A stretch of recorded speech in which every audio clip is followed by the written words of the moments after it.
श्रीमान संजय सिंह जी।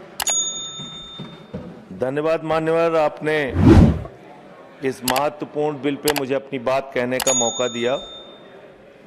मान्यवर, मैं अपनी बात की शुरुआत नीट पेपर लीक के कारण जिन 21 बच्चों ने आत्महत्या करके अपनी जान दी, उनको सर झुका के नमन करते हुए, श्रद्धांजलि देते हुए अपनी बात शुरू करना चाहता हूं।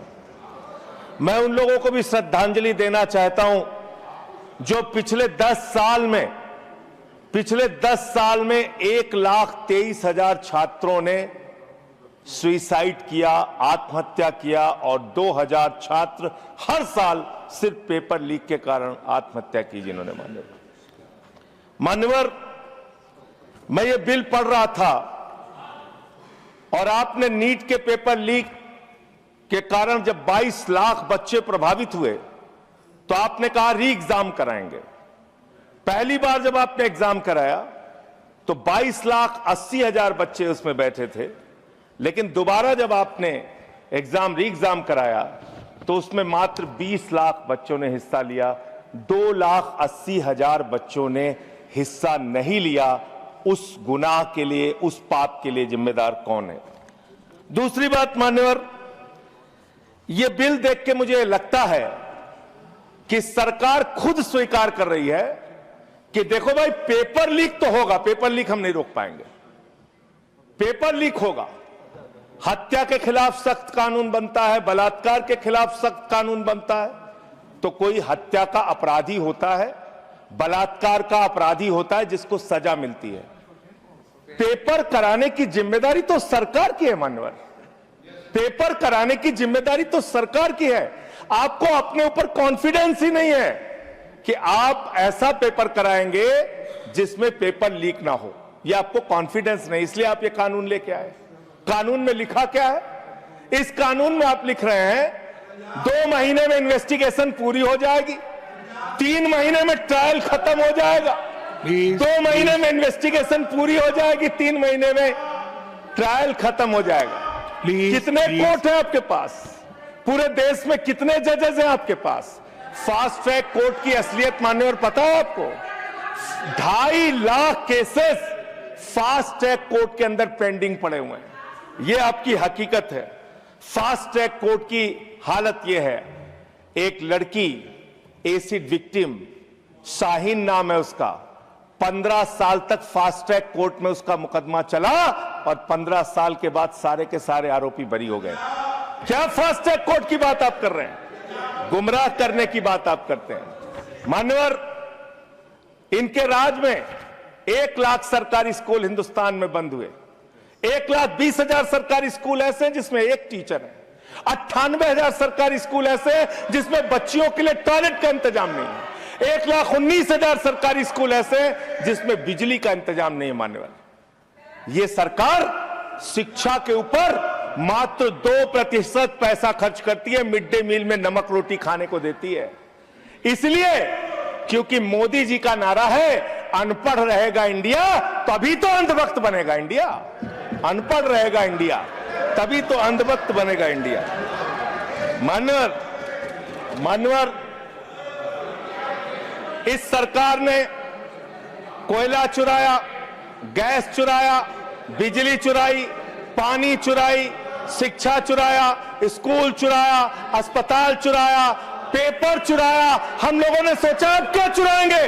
बोले हम चंदा भी चुराएंगे, राम का चंदा भी चुराएंगे। पेपर चोरी से लेके चंदा चोरी तक सारे चोरी के गुनाह में तुम लोग शामिल हो। मान्यवर, किसान आंदोलन करता है तो खालिस्तानी हो जाता है।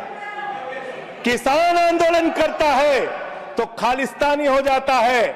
मुसलमान आंदोलन करता है तो पाकिस्तानी हो जाता है। नौजवान आंदोलन करता है तो चाइनिस्तानी हो जाता है। लेकिन मैं इस सरकार के बारे में कहना चाहता हूं, जो लोग AK-47 चलाते हैं, छात्रों के सर पे लाठियां चलाते हैं, आंसू गैस के गोले छोड़ते हैं, वो सरकार आतंकवादियों जैसा आचरण कर रही है, आतंकवादियों जैसा व्यवहार कर रही है। मैं ये कहना चाहता हूं।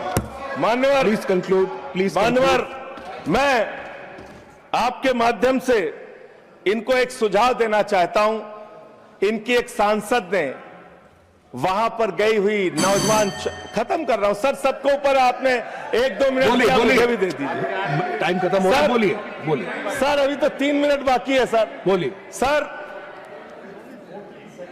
छात्र जो गए वहां आंदोलन करने, उनको बर्बरता पूर्वक मारा गया, लाठियों से पीटा गया सर, उनके सर फोड़ दिए गए, उनके ऊपर आंसू गैस के गोले छोड़े गए, वो चीखते रहे, चिल्लाते रहे, 500 छात्रों को घायल किया। और बिहार के अंदर इन लोगों ने AK-47 चलाया सर। वो आतंकवादी हैं हमारे छात्र, वो हमारे घरों के बच्चे आतंकवादी हैं सर, जिनके ऊपर आपने गोलियां चलाई। और तो और इनकी एक सांसद है मान्यवर, उन्होंने किसान आंदोलन में किसानों को गालियां दी, नौजवानों के आंदोलन में नौजवानों के लिए इतनी भद्दी टिप्पणी की मान्यवर, इस सदन के अंदर मैं कह नहीं सकता मान्यवर। हमारी बच्चियों को यह कहा गया, उनके चरित्र के ऊपर सवाल उठाया गया। मैं निवेदन करना चाहता हूं JP नड्डा जी से, समझाइए अपने उस सांसद को। अभी तो उसको एक थप्पड़ पड़ा, सिर्फ 5 उंगली के निशान पड़े थे। ऐसी बात करोगे, गटर जेनजी को गटर कहोगे, जेनजी को गटर करोगे, तो तुम्हारी सरकार को इस देश का नौजवान, इस देश का जेनजी पकड़ के गटर में डालने का काम करेगा। इसलिए तुम्हारी सरकार को मान्यवर, इसलिए मैं आपसे निवेदन करना चाहता हूं, नौजवानों को गटर जेनजी मत बोलो। तुम्हारी सरकार को उठा के वो गटर में डालने का काम करेंगे मान्यवर। इसमें ऐसे प्रावधान आप लेके आए हैं माननीय संजय जी। मैं बस खत्म कर रहा हूं। अकेले स्पीकर हैं आप? हाँ अकेले हैं। अकेले सर, मैं ये सोच रहा था कि ये सरकार ऐसा कानून लेके आए, अकेले रहेंगे तब भी तुम्हारे खिलाफ लड़ेंगे, याद रखना। माननीय संजय जी, अकेले रहेंगे तब भी तुम्हारे खिलाफ लड़ेंगे जी। ये दादागिरी कहीं और दिखाना। बैठ जाओ, चंदा चोरी करते हो तुम लोग। माननीय तरुण जी, माननीय Sanjay ji, address the chair, chair को एड्रेस करें, तुम एड्रेस को एड्रेस द चेयर। माननीय संजय जी, मैं सीधे कर रहा हूं सर। एड्रेस द, अरे नहीं, एड्रेस द चेयर। माननीय तरुण जी, पेपर चोर, प्लीज प्लीज। सर मैं सोच रहा था संजय जी अंतिम में एक बात खत्म। माननीय तरुण जी, पेपर चोर, प्लीज प्लीज। अकेला रहूंगा तो लड़ूंगा तुमसे, प्लीज। किसी गलत फहमी में माननीय संजय जी, संजय जी, समय जा रहा है आपका, समय जा रहा है, समय जा रहा है। हाँ खत्म एड्रेस करिए सर, एड्रेस द चेयर। मान्यवर, मैं सोच रहा था कि आखिर ये सरकार ये पेपर चोरों के खिलाफ कार्रवाई क्यों नहीं करती। मुझे ये पता चला मान्यवर, ईडू टेस्ट नाम की एक कंपनी, खत्म कर रहा हूं, ईडू टेस्ट नाम की एक कंपनी जो गुजरात के अंदर ब्लैक लिस्टेड हुई, उससे बिहार में पेपर कराया गया, वहां भी ब्लैक लिस्टेड हुई, उसी से यूपी में पेपर कराया गया, वहां से भी ब्लैक लिस्टेड हुई।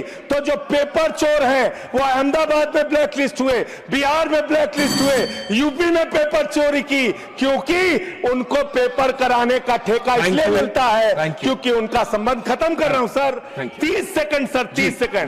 उस ईडू टेस्ट कंपनी का पेपर चोर का संबंध देश के प्रधानमंत्री और कई राज्यों के मुख्यमंत्री से है। थैंक यू मुख्यमंत्री से है सर। मुख्यमंत्री से है, इनके फोटो मिल जाएंगे सर। खत्म कर रहा हूं, धमकी मत दिलवाइए सर। कंक्लूड करिए। चोर हमको धमकी दे रहे हैं, ये चंदा चोर हमको धमकी दे रहे हैं। Anything unparliamentary will not go on record. Anything unparliamentary will not go on record. Please conclude करिए। I'll allow you.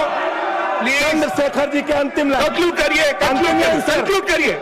आप ही आ रहे हैं सर, हम कंक्लूड करिए। I'll have to put that one. I'll allow you. Conclude करिए। बिठाइए conclude करिए। उनके पेट पे दर्द शुरू हो गया। संजय जी, मिर्गी के झटके आ रहे हैं सर, उनको समझाइए। कंक्लूड करिए प्लीज। मिर्गी के झटके आ रहे हैं सर, उनको समझाइए सर। मैं आपको समय दूंगा। I'll give you the time, please. Conclude करिए सर, कंक्लूड करिए। अंत में चंद्रशेखर जी, स्वर्गीय प्रधानमंत्री जी की एक लाइन के साथ अपनी बात कहना चाहता हूं। इस देश के नौजवानों की तरफ से आपको जिन हाथों में शक्ति भरी है राज तिलक देने की, जिन हाथों में शक्ति भरी है राज तिलक देने की, उन हाथों में ही ताकत है सर उतार लेने की। इसलिए अहंकार मत करो। Thank you. Point of order. माननीय सतपाल, माननीय professor mister Satpal Sharma ji, point of order. माननीय सतपाल जी, दो लोग नहीं, एक, anyone. Yes, There is a order number 110. Rule number 110. 110, scope of debate. Yeah. Okay. Anything unparliamentary will not go on record. We will examine. Point taken. Ruling Everything. made. Yes, It please. is not Sudhanshu ji. unparliamentary. देखिए, I made my ruling. Sudhanshu ji, माननीय सुधांशु जी, इन्होंने माननीय प्रधानमंत्री जी का नाम लिया है इस ढंग से, तो ही हैज टू ऑथेंटिकेट। किस बेस पे इन्होंने कहा कि अगर प्रधानमंत्री जी आपने का ऐसा उससे कहा, कोई you संबंध? may authenticate it. जी, जी, प्लीज चेयर से ऑर्डर कीजिए। जी, ऑथेंटिकेट करिएगा। हाँ, मैं ऑथेंटिकेट करूंगा। Sure. Thank you, everyone to your places. Everyone to your places. My ruling is very clear. I've heard the point of order. Anything will be examined. Anything which is not in accordance of rules will not be there. Point made. We'll move on. Professor Manoj Kumar Jha, please. गरजा हिंदुस्तान चॅनलला subscribe करा आणि ताज्या घडामोडी जाणून घेण्यासाठी bell आयकॉनवर press करा.